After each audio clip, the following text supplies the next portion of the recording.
होली पर भी 50 लोगों का खाना अकेली देवरानी जेठानी बनाएंगी। अरे बाप रे, कहाँ मैं अकेले रहने वाली लड़की। यहाँ तो ऐसा लग रहा है पूरा गांव एक ही घर में बसा हुआ है।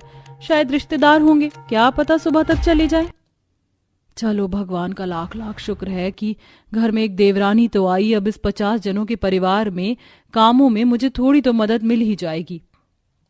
अरे तुम लोग कहाँ अपने अपने कमरे में खोए हुए हो? बहू को उसके कमरे में लेकर जाओ, बेचारी थक गई होगी। हाँ हाँ दादी जी, मैं लेकर जाती हूँ। रुको, मैं भी आती हूँ। अब कोमल और दीपा दोनों ही अपनी भाभी का हाथ पकड़ उसे उसके कमरे में लेकर जाती हैं। अगले दिन सुबह, चलो आज तो मेरी पहली रसोई है, कुछ हल्का खाने का बना लेती हूँ। गुनगुन कढ़ाई में गाजर का हलवा बनाने लगती है। कुछ देर बाद वहाँ प्रेरणा आती है। ये क्या कर रही हो? गाजर का हलवा किससे पूछकर बनाने लगी? मुझे तो लगा था अब तक तुमने बहुत कुछ बना लिया होगा, लेकिन अभी तो सिर्फ तुमने गाजर का हलवा ही चढ़ाया गैस पर। जेठानी जी, आज मेरी पहली रसोई है, उसके लिए तो ये हल्का फुल्का हलवा काफी है ना?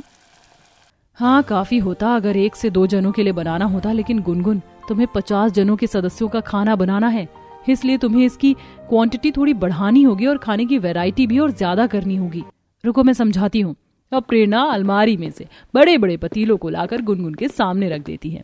ये लो, इन बर्तनों में खाना बनाना शुरू करो और इस पतीले से 1 पतीला शाही पनीर, 1 पतीला दाल मखनी और 1 पतीला भर पूरी तल के रख लो और दूसरी तरफ 1 परात आटा गूंथ लो, ताकि 50 जनों के लिए कम से कम 400 से 500 रोटियां बन जाएं।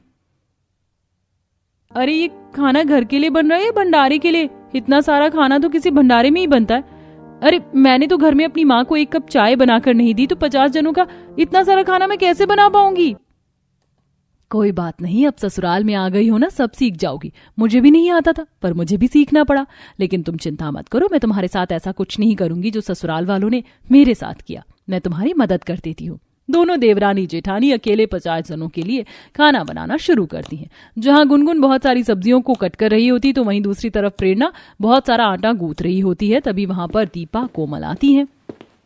अरे तुम दोनों का आपस में गप्पा लड़ाना खत्म हो गया हो तो कृपया करके खाना भी बना लो, क्योंकि सभी लोग डाइनिंग टेबल पर खाने का इंतजार कर रहे हैं।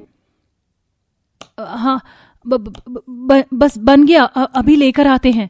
अब प्रेरणा और गुनगुन मिलकर 50 जनों के परिवार का खाना डाइनिंग टेबल पर परोसते हैं। सभी लोग खाने को खाकर कहते हैं, अरे 2 जनों के होने के बाद भी खाना इतना वाहियात बनाया है। अरे ना नमक है, ना मिर्ची, ना मसाला। ऐसा लग रहा है बस 50 जनों के खाना बनाने की ड्यूटी पूरी कर दी है। हाँ सही कहा, और पता है ये लोग खाना कम और गप्पे ज्यादा लड़ा रही थी, तभी इतना घटिया खाना बनाया इन दोनों ने। अभी के अभी सारा खाना डस्टबिन में फेंको और तुम दोनों देवरानी जेठानी जाकर दोबारा से हम सबके लिए खाना बनाकर लेकर आओ। अब गुनगुन और प्रेरणा मिलकर सभी खाने को डस्टबिन में फेंकते हैं और उन सभी बड़े बड़े पतीलों को धोकर दोबारा से उसके अंदर खाना बनाती हैं और कुछ देर बाद फिर से डाइनिंग टेबल पर सबके लिए खाना परोसते हैं। लेकिन इस बार खाने का स्वाद सबको बेहद पसंद आता है। हाँ, अब खाना तुमने बहुत स्वादिष्ट बनाया है, आगे से ऐसे ही बनाना। जी माँ जी। अब गुनगुन और प्रेरणा घर के कामकाज करके बहुत ज्यादा थक जाती हैं। तभी उस रात गुनगुन अपने पति से शिकायत करते हुए कहती है, गोपाल जी, घर में नौकर रख लीजिए ना, घर के काम करने में थोड़ी मदद मिल जाए करेगी। तुम्हारा दिमाग खराब है क्या? मेरे आगे बोल दिया, लेकिन माँ के आगे भूल से भी मत बोलना ये सब। और घर के काम करने के लिए घर की बहू ही होती है, और तुम घर की बहू हो, भूलो मत, तुम्हें ये सब करना ही होगा। अब गुनगुन का मन और उदास हो जाता है जब उसे पता चलता है कि उसका खुद का पति भी उसका साथ नहीं दे रहा।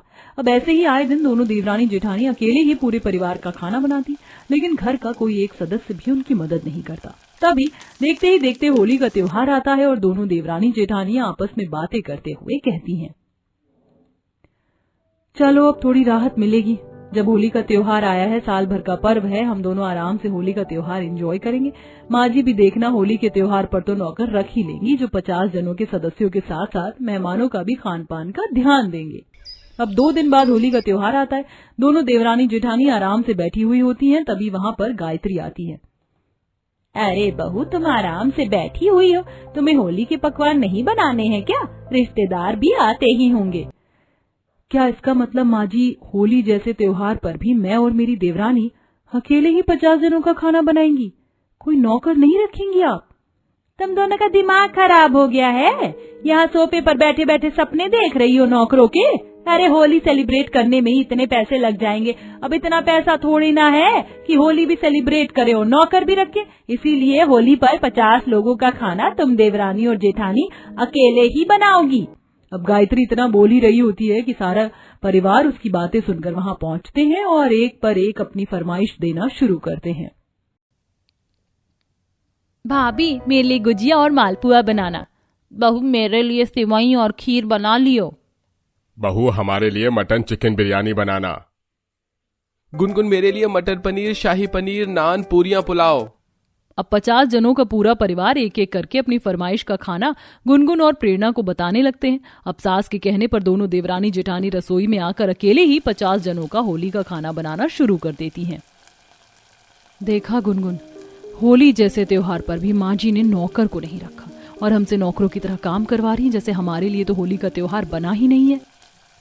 अब दोनों देवरानी जेठानी एक दूसरे से अपना दुख बांट रही होती हैं कि तभी कुछ देर बाद घर में मेहमानों का आगमन होना शुरू होता है।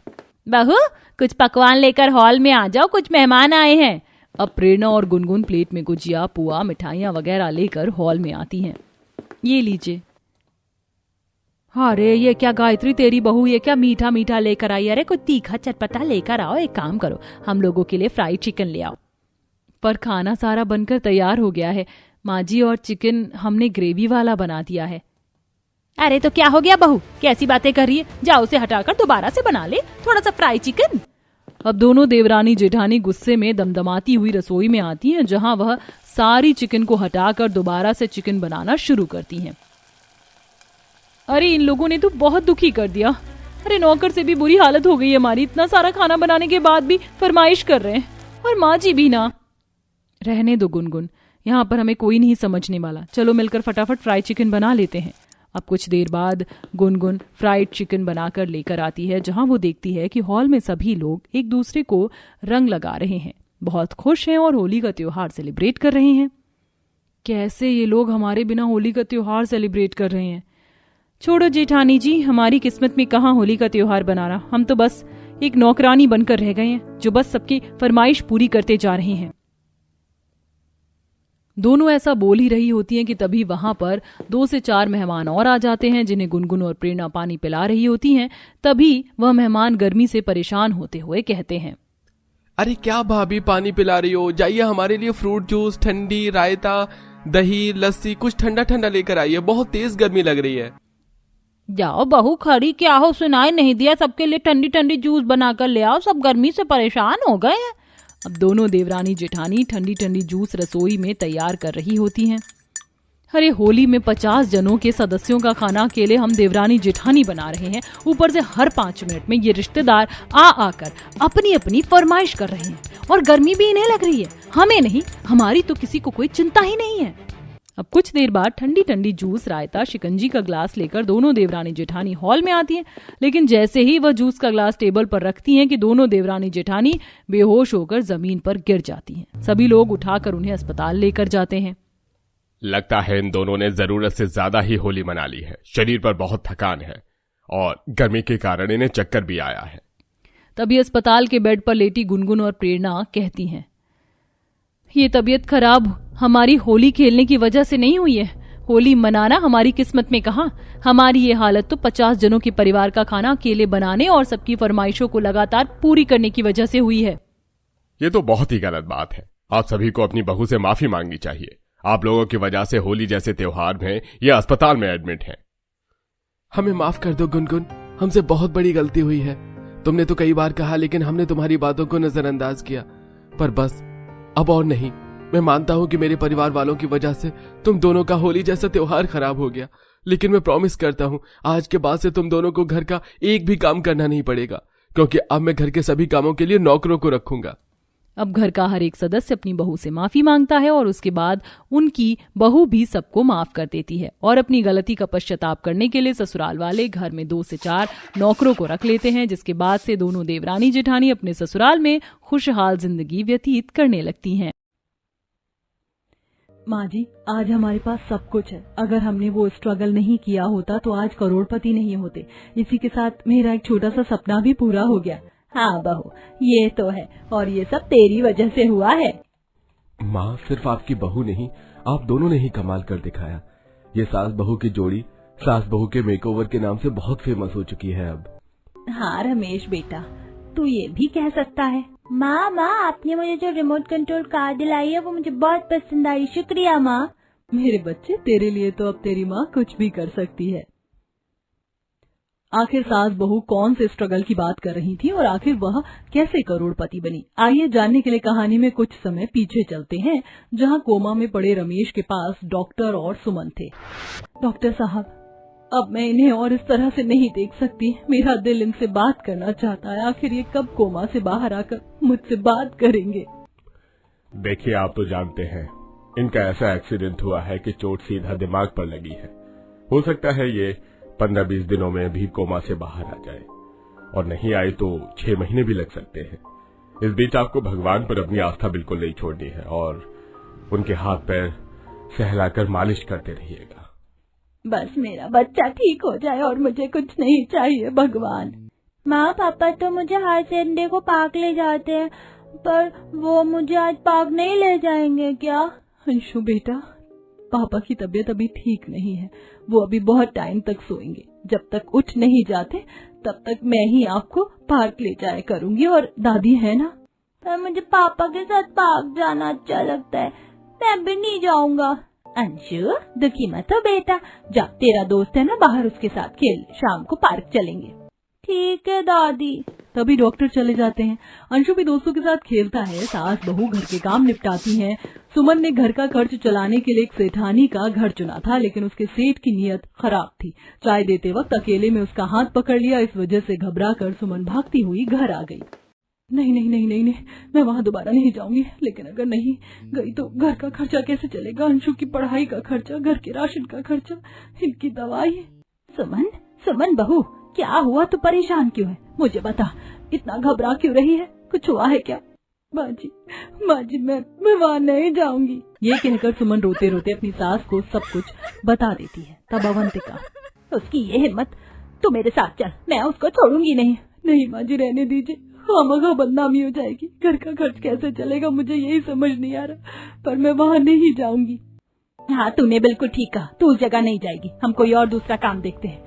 काश हमारे पास कोई हुनर होता जिसके सहारे हम अपना काम कर पाते।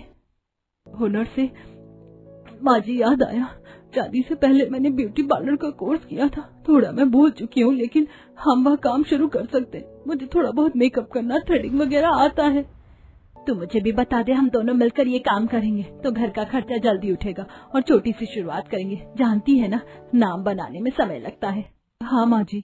अगले दिन सास बहू सिग्नल के पास खड़े होकर चिल्लाते हुए, आइए हमसे 10 रुपए में थ्रेडिंग बनवा लीजिए, आइए 10 रुपए में मेहंदी लगवा लीजिए, आइए 30 रुपए में बाल कटवा लीजिए। अरे आज मैं पार्टी में जा रही हूँ और मैंने तो आईब्रो बनवाए नहीं, क्या ये लोग सही से बना देंगे? तुम लोग बना दोगे? कहाँ है तुम्हारा पार्लर? आप आइए तो आपको शिकायत का मौका नहीं देंगे। बहुत समय बाद भगवान जी धागा चलाऊंगी, मेरा साथ दीजिएगा। वो औरत कार से बाहर आती है तो, ये क्या, मुझे तो तुम्हारा कोई पार्लर दिखाई नहीं दे रहा। यहाँ सिर्फ एक कुर्सी रखी हुई है और एक शीशा लगा रखा है। तुम दोनों पागल हो क्या? आदमियों की तरह नाई की दुकान सड़क पर लगा रखी है। देखिए, मैं जानती हूँ आपके मन में कई सवाल हैं, लेकिन आप एक बार यकीन करके देखिए, मैं आपकी बहुत अच्छी थ्रेडिंग बनाऊंगी। अगर आज मुझे अर्जेंट पार्टी में नहीं जाना होता तो मैं तुम लोगों के पास नहीं आती। मेरी आईब्रो खराब मत कर देना। आपने तो मेहंदी भी नहीं लगवाई, आप कहें तो मैं लगा दूं? कर दो। हेमा कुर्सी पर बैठ जाती है और सुमन फटाफट उसकी अच्छी सी आईब्रो बना देती है। साथ में सास उंगलियां भर देती है और बहू हथेली पर डिजाइन बना देती है। सुनिए, आपकी मेहंदी और अपनी आईब्रो चेक कर लीजिए। अरे वाह, तुमने तो बहुत अच्छी फिनिशिंग दी है। पहले कभी मेरी इतनी अच्छी आईब्रो नहीं बनी और मेहंदी भी बहुत प्यारी लगाई है। शुक्रिया। आप लोगों के कितने पैसे हुए? बस 30 रुपए एक हाथ के, 10 रुपए के आईब्रो बनाए। ऐसे ही सिग्नल पर आते जाते कुछ लोग सास बहू से अपना काम करवा लेते हैं, जिससे उनके घर में थोड़े बहुत पैसे आ जाते हैं। 15 दिन बाद सुमन पड़ोसन वंशिका के साथ बैठी थी। वंशिका, मैं चाहती हूँ मेरी ब्यूटी पार्लर की एक छोटी सी दुकान खुल जाए। मैं और भी सब सामान लेना चाहती हूँ, कैसे करूँ समझ नहीं आ रहा। सुमन, तुम एक बहुत अच्छी इंसान हो, इसलिए मैं थोड़ी सी मदद कर सकती हूँ तुम्हारी। और बाकी ये ऑनलाइन वीडियो रोज देख लिया करो। आजकल मेकअप का जमाना बदल गया है और इसे नोट डाउन करती रहा करो। ठीक है, शुक्रिया वंशिका, तुम बहुत अच्छी हो।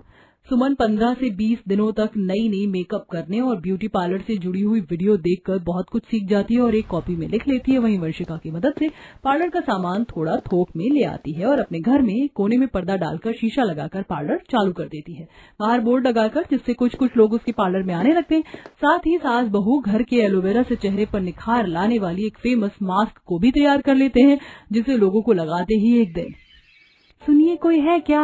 मुझे मैनिक्योर, पेडिक्योर, फेशियल और वैक्स करवाना है। यहाँ मैं किसी को जानती नहीं हूँ। मैंने सुना है आपका पार्लर नया है, आप अच्छे से तो कर लेंगे ना? आप मुझ पर विश्वास कीजिए। माँ जी, मैंने आपको बताया था ना वैक्स का, उसे गर्म करके फूंक मार के धीरे धीरे इनके हाथ पर लगा दीजिए जब तक मैं इनका फेशियल कर देती हूँ। आप वैक्स कर दीजिए। ठीक बहू।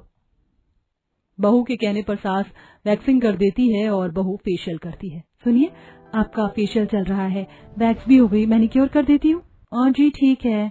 कुछ देर में सास बहू मैनिक्योर पेडिक्योर दोनों कर देती हैं, जिससे नंदनी बहुत खुश होती है। ऐसे ही उनका धीरे धीरे पार्लर चलता रहता है। उन्हें संघर्ष करते हुए 6 महीने बीत जाते हैं। बेटे की स्कूल की फीस, घर का खर्चा और पति की दवाई जैसे तैसे सास बहू निकालती हैं। माँ जी, 6 महीने हो गए, अभी तक हमने वंशिका के 5,000 रुपए नहीं दिए, जबकि हमारे महीने के 3-4 हजार रुपए निकल जाते हैं और सब उनकी दवाई में ही चला जाता है और घर की चीजों में।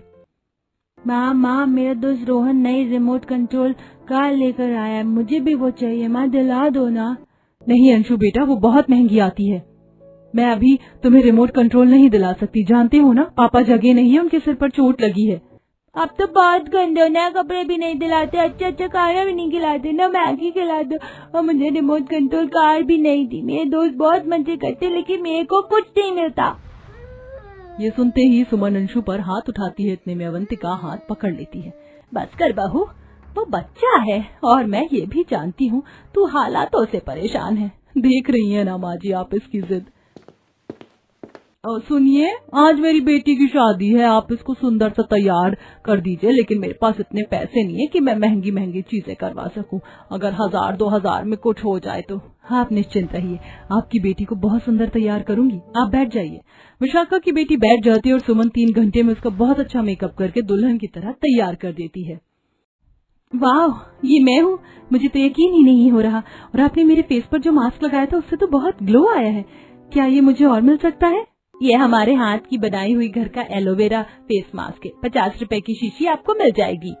जी ठीक है, आपका बहुत बहुत शुक्रिया, ये लीजिए आपकी मेहनत के पैसे। ऐसे ही सास बहू का ब्यूटी पार्लर चलता रहता है और एक अमीर घर की लड़की भी उनके पास तैयार होती है और तैयार करने के शगुन में उन्हें 5100 का शगुन मिलता है। फिर वंशिका एक ब्यूटी कॉन्टेस्ट के बारे में उन्हें बताती है, जहां सास बहू नॉर्मल लोगों का सुंदर सा मेकअप करके जीत जाती है और उन्हें इनाम में पूरे 50 लाख रुपए और सर्टिफिकेट मिलता है, जिससे वह अपना खुद का बड़ा सा सास बहू मेकओवर स्टूडियो खोल लेती है।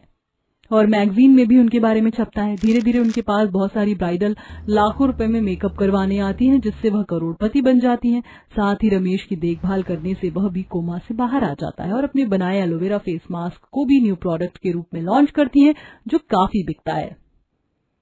सच में ये सब एक सपना सा लगता है कि हमने अपना एक छोटा सा ब्यूटी पार्लर खोला और आज हमारे पास सब कुछ है। हाँ बहू, बहुत टाइम हो गया सुमन और माँ, आप दोनों ने ही अपने बेटे को टाइम नहीं दिया है। मेकओवर स्टूडियो को छोड़कर कभी पिकनिक भी चले घूमने?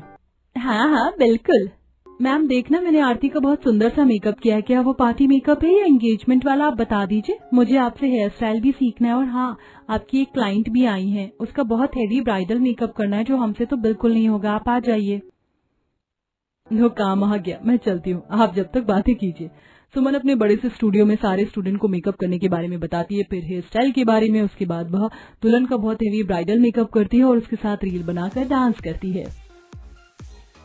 बारी न आए हमारी, बारातें देखी सारी, नाचे हम सब की बारातों में, याद पिया की आने लगी, हाय भीगी भीगी रातों में। बहुत सुंदर लग रही हो तुम, और आज तुम्हारी बारात आ रही है। God bless you.